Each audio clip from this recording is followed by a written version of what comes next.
MLC Kalvakuntla కవితపై అనుచిత వ్యాఖ్యలు చేసిన తీన్మార్ మల్లన్నపై చర్యలు తీసుకోవాలని ఎల్బీనగర్ లో తెలంగాణ జాగృతి కార్యకర్తలు ఆందోళనకు దిగారు. మహాత్మా జ్యోతిరావు పూలే విగ్రహం వద్ద వివిధ కుల సంఘాల నాయకులతో కలిసి జాగృతి నేతలు వినూత్న రీతిలో నిరసన వ్యక్తం చేశారు. కుండలు పగలగొట్టి మల్లన్నకు వ్యతిరేకంగా నినాదాలు చేశారు. తీన్మార్ మల్లన్నపై ఎల్బీనగర్ పోలీస్ స్టేషన్లో ఫిర్యాదు చేశారు. కవిత గురించి మరోసారి చిల్లరగా మాట్లాడితే నాలుక కోస్తామని తీన్మార్ మల్లన్నకు జాగృతి నేతలు వార్నింగ్ ఇచ్చారు.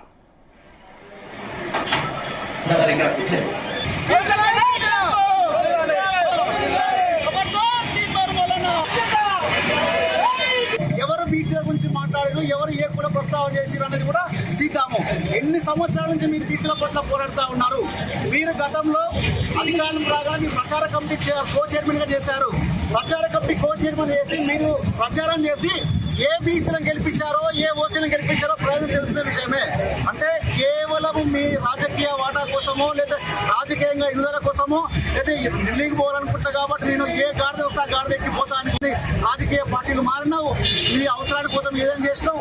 కానీ ఇప్పుడు కవిత గారు లాంటి కవిత గారే కాదు, మహిళా నాయకులు కించపరిచే విధంగా ఒక మహిళ తెలియకుండా అని చెప్పి ఈ రోజు వారికి ఏం చూపిస్తా ఉన్నట్టే ఇది శాస్త్రం ఉంది, సామెత ఉంది, తప్పు కాదంటా ఉన్నారు. అంటే కంచం మంచం వాట అనేదాన్ని మహిళల మీద మాట్లాడే విధానాన్ని ఖచ్చితంగా అన్ని సంఘాలు కూడా దీన్ని ఖండించాల్సిన అవసరం ఉంది. ఇంకొక విషయం నేనంటా ఉన్నాను, అదే సామెతలో కుక్క కాటుకు చెప్పు దెబ్బ అనే సామెతగా ఉంటుంది. మరి నువ్వు అది నిజమైతే కూడా ఖచ్చితంగా ఇది కరెక్ట్ అవుతుంది. కుక్క కాటుకు చెప్పు దెబ్బ అనేది కూడా సామెత ఉంది, అది నిరూపించాం మేము ఇప్పుడు. కాబట్టి మల్లన్న గారికి ఎక్కువ చేసేది అంటే ఒక బీసీ